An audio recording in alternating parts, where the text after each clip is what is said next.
வணக்கம் நண்பர்களே, இன்னும் ஒரு இனிய காலை பொழுதில் தீதும் நன்றும் நிகழ்ச்சியில் உங்களை சந்திப்பதில் மிக்க மகிழ்ச்சி அடைகிறேன். இந்த மாதத்தினுடைய ஜனவரி மாதத்தினுடைய கடைசி ஞாயிற்றுக்கிழமை ஒரு முக்கியமான தினமாக உலக அளவில் பின்பற்றப்பட்டு வருகிறது. அதுதான் உலக தொழுநோய் தினம், வேர்ல்டு லெப்ரசி டே. இந்த வேர்ல்டு லெப்ரசி டே எந்த நோக்கத்தோடு கொண்டாடப்படுகிறது, இதற்கு பின்னால் இருக்கக்கூடிய சிந்தனைகளும் உணர்வுகளையும் என்ன, இதைத்தான் நான் இன்றைக்கு பார்க்க போகிறோம். பொதுவாக ஒரு நோய் ஏற்படுகிற போது அந்த நோயினுடைய விளைவுகளை, அந்த நோய் யாருக்கு தாக்கி இருக்கிறதோ அவர்கள் அதனுடைய நோய் காரணமான துன்பங்களினால் சிரமப்படுவார்கள். அது உடல் ரீதியானது அல்லது மன ரீதியானது. ஆனால் சில நோய்கள் சமூக ரீதியான மிகப்பெரிய இன்னல்களை அந்த பாதிக்கப்பட்டவர்களுக்கு விளைவித்திருக்கின்றன. அப்படி பாதிக்கப்பட்ட ஒரு சமூக விளக்கம், டாபு என்று சொல்வார்கள், அந்த சமூக விளக்கத்திற்கு ஆளான ஒரு நோய்தான் இந்த தொழுநோய் என்பது. இந்த சமூக விளக்கம் காரணமாக தொழுநோயினால், லெப்ரசியினால் பாதிக்கப்பட்டவர்கள் சொல்லனாத துயரங்களை அனுபவித்திருக்கிறார்கள். அதாவது நோயினுடைய கொடுமையை விட சமூக கொடுமைகள் என்பது மிகப்பெரிய அளவுக்கு இருந்திருக்கின்றன. அதில் முக்கியமாக நாம் பார்க்க வேண்டியது என்னவென்றால், இந்த நோய் பாவம் செய்வதனால் வருகிறது என்றும், முன்ஜென்ம பயனால் வருகிறது என்றும், அல்லது சில தீய பழக்கங்களால் வருகிறது என்றும், பல்வேறாக அறிவியலுக்கு புறம்பாக உருவாக்கப்பட்ட கதைகளின் காரணமாகவும், அவர்களை தொட்டாலே அந்த நோய் தொற்றிக்கொள்ளும் என்கிற தவறான நம்பிக்கைகளின் காரணமாகவும் இந்த நோய் என்பது ஒரு சமூக விளக்க நோயாக கருதப்பட்டு, அதை பாதிக்கப்பட்டவர்கள் ஒதுக்கி தள்ளப்பட்டார்கள், பல்வேறு கொடுமைகளுக்கு ஆளானார்கள். அவர்களை பொது இடங்களில் அனுமதிக்க மாட்டார்கள், அவர்களை உணவகங்களில் அனுமதிக்க மாட்டார்கள், அவர்களை வீடுகளிலிருந்து அவர்கள் வெளியேற்றப்பட்டார்கள். இப்படி எண்ணற்ற துயரங்களை நாம் வரலாற்றில் பார்க்கிறோம். தொழுநோய் என்பது உடலில் சில வெண்திட்டுகள் தோன்றி அந்த இடம் உணர்ச்சியற்று மறுத்து போவது. இது ஒரு வகை கிருமியினால் இது உண்டாகிறது. அதுக்கு மருந்து கண்டுபிடிக்கப்பட்டு அதனுடைய தாக்கம் குறைக்கப்பட்டிருக்கிறது. பெரும்பாலான தொழுநோய்கள் தொற்றக்கூடியது அல்ல என்பதும் அறிவியல் பூர்வமாக நிரூபிக்கப்பட்டிருக்கிறது. ஆனால் கூட அந்த நோயின் மீதான அருவருப்பு, அந்த நோயை பற்றிய பயங்கள் அது சமூகத்தில், அதுவும் இந்தியா போன்ற நாடுகளில் வேரூன்றி இருந்தன. அவர்களுடைய மறுவாழ்வுக்காக, அவர்களுடைய உரிமைகளுக்காக உருவாக்கப்பட்டது தான் ஐநா மன்றம் உருவாக்கிய இந்த உலக தொழுநோய்கள் தினம். இது ஜனவரி மாதம் கடைசி ஞாயிற்றுக்கிழமை பின்பற்றப்படுகிறது. இதில் நாம் மிக முக்கியமாக காண வேண்டிய ஒரு விஷயம் என்னவென்று சொன்னால், இப்படி தொழுநோயினால் பாதிக்கப்பட்டவர்களுக்கு ஒரு காலத்தில் மத ரீதியான கருத்துக்களின் காரணமாக அவர்கள் ஒதுக்கி தள்ளப்பட்டால் கூட, இந்தியா போன்ற நாடுகளில் கிறிஸ்தவ மிஷனரிகள், அந்த மிஷனரிகளைச் சேர்ந்தவர்கள் இங்கு அந்த தொழுநோயாளிகளுடைய மறுவாழ்விற்கு பெரும் தொண்டாற்றினார்கள். அந்த நோயாளிகளை அரவணைத்து அவர்களுக்கு உணவளித்து மருத்துவ சிகிச்சை அளித்ததில் ஒரு காலத்தில் கிறிஸ்தவ மிஷனரிகளினுடைய பங்கு மிகப்பெரியதாக இருந்தது.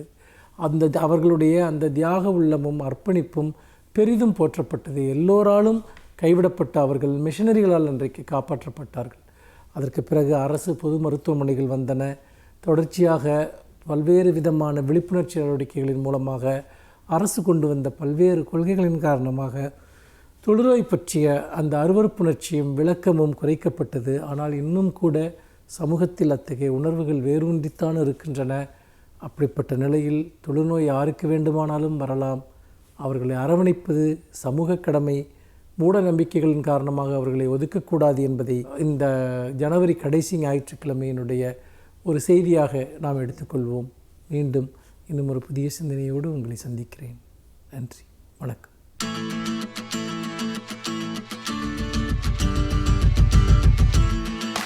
அனைவருக்கும் என் அன்பு வணக்கம். திராவிட இயக்கம் இன்றைக்கு செழித்தும் தடைத்தும் வளர்ந்திருக்கிறது. ஒன்றிலிருந்து இன்னொன்று என்று பல்வேறு கிளைகளும் முளைத்து பல்வேறு கட்சிகளாகவும் இருக்கிறது. ஆனால் 1940களில் அது தொடங்கப்பட்ட போது, சுயமரியாதை இயக்கம் 1926, திராவிடர் கழகம் 44, திராவிட முன்னேற்றக் கழகம் 49. எனவே அப்படி தொடங்கப்பட்ட காலங்களில், குறிப்பாக 1950க்கு பிறகு திமுக கழகத்தில் இருந்த ஒவ்வொரு தலைவரும் ஒரு பத்திரிகையை நடத்தினார். அறிஞர் அண்ணா அவர்கள் தடுக்கவில்லை. என்ன காரணம் என்றால், அதிகாரப்பூர்வமாக கழகத்திற்கென்று ஒரு ஏடு வருகிறது. அது போதும் என்று அவர் நினைக்கவில்லை. யார் வேண்டுமானாலும் ஒவ்வொரு ஏட்டினை தொடங்கி நடத்துங்கள். அறிஞர் அண்ணா அவர்கள் ஒரு பத்திரிகை நடத்தினார், திராவிட நாடு. அதற்கு பிறகு மன்றம் என்கிற பெயரில் நாவலர் நெடுஞ்செழியன், முரசொலி என்கிற பெயரில் கலைஞர், தென்றல் என்கிற பெயரில் கவிஞர் கண்ணதாசன், இப்படி போர்வாள் பல்வேறு விதமான ஏடுகள், மாலைமணி இப்படி வந்தன. அவற்றுள் பேராசிரியர் அன்பழகன் அவர்கள் ஒரு இதழை நடத்தினார். தென்றல் பேசப்படுகிற அளவுக்கு, முரசொலி பேசப்படுகிற அளவுக்கு அந்த இதழ் பேசப்படவில்லை என்றாலும் ஒரு குறிப்பிட்ட காலகட்டத்தில் அதனுடைய எழுத்துகளும் கூட மக்களை சென்றடைந்தன, பல்வேறு கருத்துக்களை கொண்டு வந்தன. பேராசிரியருக்கு இயல்பாக இருக்கிற அந்த எழுத்து ஆற்றல், பேச்சு ஆற்றல், அவை மக்களை கவர்ந்தன. அன்றைக்கு பேராசிரியர் கொண்டு வந்த இதழுக்கு பெயர் புது வாழ்வு என்பது. அந்த புது வாழ்வை தமிழர்கள் பெற வேண்டும். அந்த புது வாழ்வு என்பது வேறொன்றும் அல்ல, சமத்துவமான வாழ்வு. இன்றைக்கு ஆண்டானும் அடிமையுமாக இருக்கிற சமூகத்தில் ஒரு சமத்துவம் வர வேண்டும் என்கிற பொருளில்தான் புது வாழ்வு என்று ஒரு ஏட்டினை பேராசிரியர் தொடங்கினார். அதற்கு அந்த இதழின் முதல் இதழில் புரட்சி கவிஞர் பாரதிதாசன் ஒரு வாழ்த்து கவிதையை எழுதியிருக்கிறார். வரவிருக்கும் புது வாழ்வை நமது நாட்டார் அத்தனை பேரும் ஆதரிக்க வருக என்றே, ஆதரிக்க திரு எய்த, அறம் ஓங்க, உரிமை எய்த திராவிடர்கள் பல்லாண்டு வாழ்க என பாரதிதாசன் எழுதினார். இந்த வரிகளை நாம் கவனிக்க வேண்டும். வருகின்ற புது வாழ்வை நமது நாட்டார் வருக என்றே ஆதரிக்க, வரவேற்க என்ன செய்ய வேண்டும்? திரு எய்த, அறம் ஓங்க, உரிமை எய்த திராவிடர்கள் பல்லாண்டு வாழ்க என்று அவர் வாழ்த்தினார். மிக கவனமாக பாரதிதாசன் என்ன சொல்லி வாழ்த்துகிறார்? திராவிடர்கள் வாழ்க என்று தான் வாழ்த்துகிறார். எதற்காக வருகிற இந்த புது வாழ்வை அத்தனை பேரும் வரவேற்க வேண்டும்? எதற்காக வரவேற்க வேண்டும்? செல்வத்தை பெறுவதற்காக, அறிவு செல்வத்தை பெறுவதற்காக. அது மட்டும் அல்லாமல் அறத்தை வளர்ப்பதற்காக, உரிமைகளை மீட்பதற்காக. திராவிடர்கள் கடைசி வரைக்கும் திராவிடர் என்கிற சொல்லைத்தான் பாரதிதாசன் கையாண்டார். அவரை தமிழ் தேசிய கவிஞர், திராவிடத்துக்கு எதிரானவர் என்றெல்லாம் சிலர் இன்றைக்கு பிதற்றி கொண்டிருக்கிறார்கள். காட்டுமிராண்டி மொழி என்று பெரியார் தமிழை சொல்லியிருக்கிறாரே என்று கேட்டபோது, அப்படி சொல்லுகிற உரிமை அவருக்கு இருக்கிறது. ஏன் சொல்லுகிறார்? புராண குப்பைகளை எல்லாம் வைத்திருக்கிறீர்கள், தூக்கி எறிந்துவிட்டு ஒரு நவீனத்துவமான அறிவியல் மொழியாக தமிழை ஆக்க வேண்டும் என்பதற்காகத்தான் சொல்லுகிறார் என்று 1960களில் வெளிவந்த குயில் ஏட்டில் புரட்சி கவிஞர் பாரதிதாசன் எழுதியிருக்கிறார். 64 பாரதிதாசன் மறைந்து விட்டார் என்பதை நாம் அறிவோம். எனவே தன்னுடைய கடைசி நாள்களில் கூட முழுக்க முழுக்க பெரியாரின் ஆதரவாளராக, பெரியாரை போற்றுகிறவராக, பெரியாரின் சிந்தனைகளை தன் கவிதைகளில் வெளிப்படுத்துகிறவராக பாரதிதாசன் இருந்தார். அதனால்தான் அவர் பேராசிரியர் அன்பழகன் அவர்கள் தொடங்கிய புது வாழ்வுக்கு வாழ்த்து எழுதுகிற போது கூட இந்த புது வாழ்வு அறத்தை ஓங்கச் செய்ய வேண்டும், உரிமையை மீட்கச் செய்ய வேண்டும், திராவிடர்கள் பல்லாண்டு வாழ்வதற்கு இது பயன்பட வேண்டும் என்று எழுதினார். அது பத்திரிகைகளின் காலம். ஒவ்வொரு தலைவரும் ஒரு ஏட்டினை நடத்தினார்கள். அந்த ஏடுகளின் மூலம் மக்களை சென்றடைந்தார்கள் என்றால், இன்றைய காலம் வலை ஒளிகளின் காலம், ஊடகங்களின் காலம். எனவே இன்றைக்கு இயக்கங்களில் இருக்கிறவர்கள், அதே திராவிட இயக்கத்தின் தொடர்ச்சியாக இன்றைக்கு இருக்கிற இயக்கங்களில் இருக்கிறவர்கள் நம் கருத்துக்களை மக்களிடம் கொண்டு செல்ல வேண்டுமென்றால் ஒவ்வொருவரும் ஒரு வலையொலியை, யூடியூப் என்று சொல்லுகிற வலையொலியை தொடக்க வேண்டும். அன்றைக்கு ஏடுகள், இன்றைக்கு வலையொலிகள், கருத்து ஒன்றுதான்.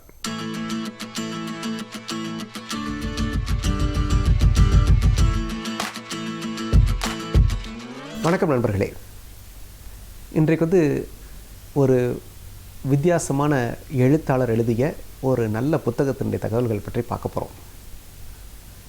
டாக்டர் ரிச்சர்ட் கால்சன், இவரை பற்றி நீங்கள் கேள்விப்பட்டிருக்கீங்களா இல்லையான்னு தெரியாது.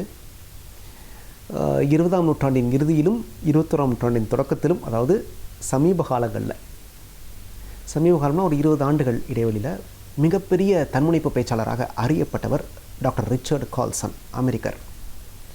இவர் எழுதிய ஒரு அற்புதமான புத்தகம் 1997 வெளிவந்த புத்தகமாக இருந்தால் கூட நம்ம 23-24 ஆண்டுகள் கழிச்சு நீங்கள் பார்க்குறப்ப கூட புதுசாக ஃப்ரெஷ்ஷாக இன்றைக்கும் பயன்படக்கூடிய நிலையில் இருக்கக்கூடிய ஒரு அற்புதமான புத்தகம், மிக அதிக விற்பனையான புத்தகம். அந்த புத்தகம் பற்றி தான் பார்க்க போகிறோம். Don't sweat for small stuff. Don't sweat for small stuff அப்படின்னா, சின்ன சின்ன விஷயங்களுக்காக ரொம்ப அழுத்துக்காதீங்க. அப்படின்றதான் சொல்கிற விஷயம். அப்படின்னா என்னென்னா, உங்களுடைய இலக்கை அடைகிற போது நிறைய மெனக்கெட்டு ஸ்ட்ரெஸ்ஸை வளர்த்துக்கலாம் செய்யாதீங்க, ரிலாக்ஸாக இலக்கை அடைங்க அப்படின்றதான் அந்த புத்தகத்துடைய சாராம்சம். இது மக்களுக்கு நிறைய பிடிச்சி போச்சு இந்த புத்தகம். அதனால் 135 நாடுகளில் அந்த புக்கு விற்றுட்ருக்கு. 31 மொழிகளில் மொழிபெயர்க்கப்பட்டிருக்கு. நியூயார்க் பெஸ்ட் செல்லிங் லிஸ்ட்டில் 2 வருஷம் முதல் இடத்துல இருந்தது. அந்தளவுக்கு புகழ்பெற்ற புத்தகம் don't sweat the small stuff. அதாவது அதுவரை வந்த புத்தகங்கள்லாம் என்ன சொல்லிட்டு இருந்தாங்கன்னா, இலக்கை அடையணும், வாழ்க்கையில் வெற்றி பெறணும்னா கடுமையாக உழைக்கணும், மிகப்பெரிய ரிஸ்க் எடுக்கணும் அப்படின்லாம் சொல்லிட்டு இருந்தாங்க.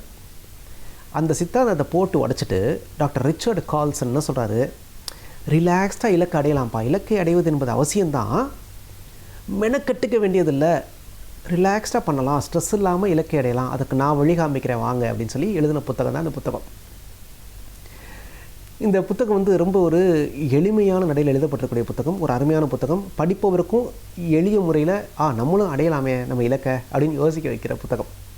இந்த புத்தகத்தில் என்ன சொல்கிறார் அப்படின்னா, ரொம்ப அடிப்படையில் சொல்லணுன்னா, நல்ல மனிதராக இருங்க, ரொம்ப ஸ்ட்ரெயின் எடுத்துக்காதீங்க, நீங்கள் இலக்கை அடைய வேண்டும் என்பது அவசியம்தான், அதுக்கு ரொம்ப கஷ்டப்படாதீங்க, ரிலாக்ஸ்டாக இலக்கை அடைங்க, அதே சமயம் மனிதாபிமானத்தோட வாழ்க்கையை வாழுங்க, உங்களுடைய வேலைகளில் நிறைய விஷயங்களை நீங்கள் குறைச்சிக்கோங்க, தேவையில்லாமல் நிறைய நீங்கள் எல்லாருக்கும் அது பண்ணுறேன் இது பண்ணுறேன் போய் ஒம்பளை மாட்டிக்காதீங்க, நேரத்தை இழந்துடாதீங்க, ஸ்ட்ரெஸ்ஸை இழுத்துக்காதீங்க, நீங்கள் உங்கள் செயல்களை திரும்ப திரும்ப திரும்ப அனாலிசிஸ் பண்ணி நீங்கள் செய்கிற கரெக்டாக யோசித்து பண்ணுகிற போது வாழ்க்கை இன்பமாக இருக்கும், எளிமையாக நீங்கள் இலக்கை அடைய முடியும் அப்படிங்கிறார். நிறைய உதாரணங்கள் சொல்கிற சில முக்கியமான விஷயங்களை சொல்கிறேன். என்ன சொல்கிறாரு, நம்ம வந்து நம்முடைய லீடர்ஷிப் குவாலிட்டி காமிக்கிறக்காக நான் நிறைய பேருக்கு உதவ போகிறேன், நிறைய பிரச்சனைகளை தீர்க்க போகிறேன் அப்படிலாம் போய் நமக்கு சம்மந்தம் இல்லாத நிறைய விஷயங்களை தலையிடுறோம்.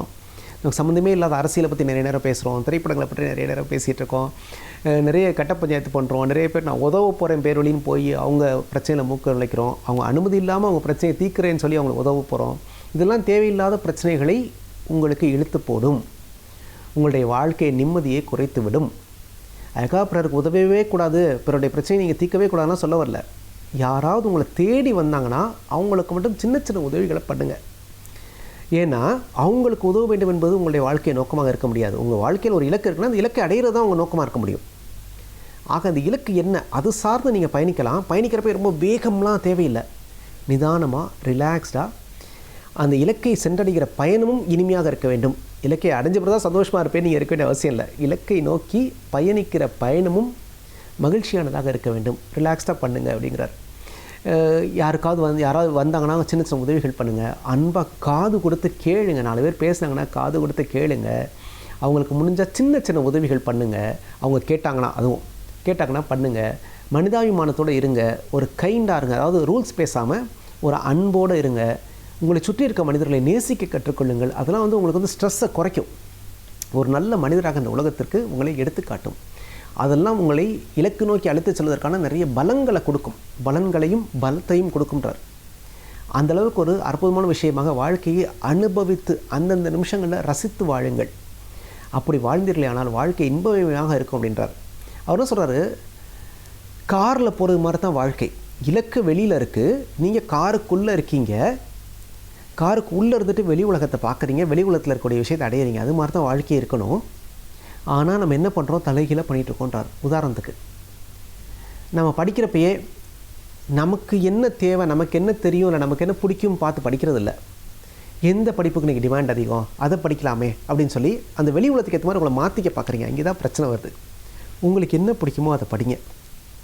வேலைன்னு போகிறப்ப எந்த துறையில் இன்றைக்கி வேலை வாய்ப்பு அதிகமாக இருக்குது அப்படின்னு பார்த்து அந்த துறை சார்ந்து ஓடுறீங்க, தேவையில்லை. உங்களுக்கு என்ன வேலை செய்ய பிடிக்குமோ அந்த வேலையை பாருங்கள். கார் வாங்குறப்ப என்ன கார் இன்றைக்கி டாப்பில் இருக்குது அது நான் வாங்க போகிறேன் அப்படின்றீங்க, தேவையில்லை. உங்களுக்கு என்ன கார் பிடிக்கும், உங்களுக்கு தேவை என்ன, காரில் போகணுமா, எவ்வளோ வேகத்தில் போகணும், அதுக்கான சின்ன கார் இருந்தால் கூட போகிறோம், அதை வாங்கிக்கோங்க. ஆக உலகத்தில் என்ன நடக்குது, இது என்ன பெருசு அதை நான் வாங்குவேன், இதை நான் வாங்குவேன், வெளியிலேருந்து யோசிக்காதீங்க, உங்கள் உள்ளேருந்து யோசிங்க. உங்களுக்கு என்ன தேவை, இது போருமே, நம்முடைய தேவை, நம்முடைய நோக்கம், நம்முடைய இலக்கை அடைய இது இருந்தால் நல்லா இருக்குமே, இப்படி யோசிச்சிங்கன்னா நிம்மதியாக இருப்பீங்க. இழுத்து போட்டுட்டு மன அழுத்தங்களையும் ஸ்ட்ரெஸ்ஸு சொல்கிறோம்ல, மன அழுத்தம், ரத்த அழுத்தம் எல்லாம் வந்து எல்லாத்தையுமே நீங்கள் உருவாக்கிட்டு கஷ்டப்பட மாட்டீங்க. வாழ்க்கையை அமைதியாக இன்பமயமாக வாழ முடியும் அப்படின்றாங்க. இன்னொன்று, நிறைய பேர்ட்ட பர்ஃபெக்ஷன் எதிர்பார்க்காதீங்க. மக்கள் நம்மளை சுற்றியுள்ள மக்கள் பெர்ஃபெக்டாக இருக்க தான் மாட்டுறாங்க. அதனால் அதை அக்செப்ட் பண்ணிக்க கற்றுக்கங்க. மனிதர்களை ஏற்றுக்கொள்ள கற்றுக்கொள்ளுங்கள். தேவையில்லாமல் நடு ரோட்டில் சண்டை போடாதீங்க, ஆர்கியூ பண்ணாதீங்க. ஒய்ஃபாக இருக்கலாம், பிள்ளைங்களாக இருக்கலாம், நண்பர்களாக இருக்கலாம். ஆர்கியூ பண்ணுறதுல அர்த்தமே இல்லை. சின்ன விஷயத்துக்கு விட்டு கொடுத்து போயிடுங்க. வேணுமா, ரைட், ஓகே பண்ணிப்பா, உனக்கு பிடிக்குதா பண்ணிக்கப்பா. இதில் நான் போய் நின்றுலாம் சண்டை போட வேண்டிய அவசியம்லாம் இல்லை. இப்போ ரோட்டில் போகிறீங்க, ஒருத்தன் மோதிட்டான், சரிப்பா அடிபட்டுச்சாப்பா பார்த்து போப்பா, போயிட்டே இருங்க. ஏன் வண்டியில் எப்படி மோதினா, நான் கரெக்டாக தான் வந்தேன், நீ தெரியாமல் வந்தேன்னு சண்டை போட்டுருந்தீங்கன்னா என்ன ஆகும்? அன்றைக்கி பொழப்பு கெடும். அது தேவையில்லைங்கிறார். விட்டு கொடுத்து போங்க. நான் அன்றைக்கி ஒருத்தர் வீட்டுக்கு போய் பார்த்தேன். பேஸ்ட்டு பின்னாடி இருந்து அவர் பிதுக்கிறாரு, பையன் நடுவில் பிதுக்கிறான், சண்டை வருது. பேஸ்ட் எப்படி தான் பிதுக்கணுன்றார். எப்படி பிதுக்கினா என்ன, பேஸ்ட்டு தானே, விட்டு கொடுத்து போங்க. சின்ன சின்ன விஷயங்களை விட்டு கொடுத்து போங்க. அதான் சொல்கிறார், don't sweat for small stuff. சின்ன சின்ன விஷயங்களுக்கு சண்டை போடாதீங்க, சின்ன சின்ன விஷயங்களுக்கு வியர்வை சிந்தாதீர்கள். நீங்கள் பெரிய இலக்கிற்காக பிறந்தவர், பெரிய போர்க்களத்தில் போரிடுவதற்காக நீங்கள் பிறந்தவர். அப்படிங்கிறப்ப சின்ன சின்ன சண்டைகளில் உங்களை தொலைத்து விடாதீர்கள்ன்றார். ரொம்ப அருமையான வாசகங்க, எழுதி வச்சுங்க. சின்ன சின்ன சண்டைகளில் உங்களை தொலைத்து விடாதீர்கள். நீங்கள் பெரிய போர்க்களங்களுக்காக பிறந்தவர். அது ரொம்ப முக்கியம். அங்கே சண்டையிடக்கூடிய போர்க்களம் உங்களுக்கு தகுதி இல்லாதாக இருந்துச்சுன்னா விட்டுட்டு போயிடுங்க. சின்ன சின்ன சண்டையெல்லாம் போட்டு இந்த வீட்டில் நம்ம டாய்லெட்டில் ரெஸ்ட் ரூமில் தண்ணி வைக்கல வாளியில் அப்படின்னு தரும் சண்டை நடக்கிற வீடெல்லாம் இருக்குது. அதெல்லாம் தேவையில்லை. வைக்கல அவ்வளோதான், ஓகே ஃபைன். அப்புறம் என்ன, அடுத்து என்ன? இதில் போய் நம்ம சண்டை போட்டுறக்கூடாது. நான் யார் தெரியுமா அப்படின்னு. செக்ரட்டரி நோட் எடுத்துகிட்டு வரல அப்படின்னு சொல்லி நான் திட்டிருக்கக்கூடாது. நோட் எடுத்துகிட்டு வரலையாமா, நாளைக்கு நோட் எடுத்துருவா, முடிஞ்சு போச்சு. நிறைய விஷயங்களை நீங்கள் அனாலிசிஸ் பண்ணி ரொம்ப பெர்ஃபெக்ஷன் எதிர்பார்க்காமல் போனீங்கன்னா வாழ்க்கை இனிமையாக இருக்கும் அப்படிங்கிறார். அதனால் போகிற போக்கில் வாழ்க்கையை ஏற்றுக்கங்க. ரொம்ப மெனக்கடாதீங்க, கஷ்டப்படாதீங்க, உங்களையும் கஷ்டப்படுத்திக்காதீங்க. சுற்றியுள்ள மனிதர்களை சந்தோஷமாக வைத்துக்கொள்ளுங்கள். அப்படி செய்கிற போது நீங்கள் இலக்கை அடைவதில் வலியே தெரியாது, அழகாக அடைஞ்சிடலாம், கஷ்டமே கிடையாது அப்படின்றார். வாழ்க்கை எவ்வளோ எளிமையாகவும் வாழ முடியுமா அப்படின்றத நீங்கள் இந்த புத்தகத்தை படித்து முடிச்சோம் உங்களுக்கு உணர்வீங்க. அவ்வளோ நல்ல கருத்துக்களை நிறைய சொல்லியிருக்காரு. சண்டை போடாதீங்க, அடுத்தவங்களுடைய பிரச்சனை தலையிடாதீங்க. அடிக்கடி நீங்கள் உங்களை கேட்டுக்கொள்ள வேண்டிய கேள்வி என்னென்னா, நான் சரியான வேலையை செய்து கொண்டிருக்கிறேனா, இல்லை நான் செய்கிற இந்த வேலை என்னை இலக்கு நோக்கி பயணிக்க வைக்குமா, என்னுடைய இலக்கை அடைய உதவுமா? இந்த கேள்வி மட்டும் அடிக்கடி கேட்டுக்குங்க. ஏன்னா ஒரு நாளில் பாதி நேரம் நம் இலக்கிற்கு சம்மந்தம் இல்லாத வேலையை செஞ்சிட்ருக்கோமா. யாரோ ஒருத்தருக்கு உதவுறது, யாரோ ஒருத்தருக்காக ஆர்கியூ பண்ணுறது, எதை பற்றியோ பேசுகிறது, சம்மந்தமே இல்லாமல் எங்கேயோ போய் நின்றுட்டுருக்குது. இதெல்லாம் நிறைய நடக்குதான் எல்லா மனிதர்கள் வாழ்க்கையிலையும். நம்ம திரும்ப கேட்டுக்கொள்ள வேண்டியது, நான் சரியான வேலை செய்துட்ருக்கேனா, என்னுடைய இலக்கை அடைவதற்கு இந்த வேலை உதவுமா, இந்த சின்ன சண்டையை நான் போட்டு தான் ஆகணுமா, இது எனக்கு தேவைதானா, இது அப்படி மாற்றி பண்ணால் எனக்கு பயனுள்ளதாக இருக்குமே. இந்த மாதிரி அடிக்கடி உங்களுக்குள்ளேயே யோசிங்க. எவ்வளோக்களோ உங்களுக்குள்ளேயே ட்ராவல் பண்ணுறீங்களோ, எவ்வளோக்களோ விட்டு கொடுத்து போகிறீங்களோ, எவ்வளோக்களோ அடுத்தவரை அனுசரித்து கொண்டு போகிறீர்களோ, அவ்வளோக்களவு வாழ்க்கை இனிமையாக இருக்கும், இலக்கையும் நீங்கள் அடைய முடியும். இதுதான் டாக்டர் ரிச்சர்ட் கால்சன் சொல்கிற விஷயம். இந்த ரொம்ப அருமையான புத்தகங்க. வாழ்க்கையில் முடிஞ்சவர்க்கா படித்து பாருங்கள். Don't sweat for small stuff. கீழே ஒரு லைன் போடுறார், at life is full of small stuff அப்படின்றார். வாழ்க்கை முழுது மாதிரி சின்ன சின்ன விஷயங்கள் தான் இருக்க போகுது. ஆனால் நம்ம சின்ன விஷயங்களுக்காக வேர்வையை இழக்கக்கூடாது. நாம் பெரிய போர்க்களங்களுக்காக பிறந்தவர்கள். அதனால் பெரிய போர்க்களத்தில் மட்டுமே போரிடுவோம், மற்ற எல்லா விஷயத்தையும் விட்டு கொடுத்து போவோம், மனிதர்களை மனிதாபிமானத்தோடு அரவணைத்துக் கொள்வோம் அப்படிங்கிறது அந்த புத்தகத்துடைய ஓன்லைன். இந்த புத்தகத்தை படிங்க. ரொம்ப படித்தா மட்டும் பார்த்தாது, வாழ்க்கையிலையும் அதை செயல்படுத்தி பாருங்கள். வாழ்க்கை இனிமையாக இருக்கும், உங்கள் இலக்கையும் அடைய முடியும், நீங்களும் வெற்றி பெற முடியும். நன்றி, வணக்கம்.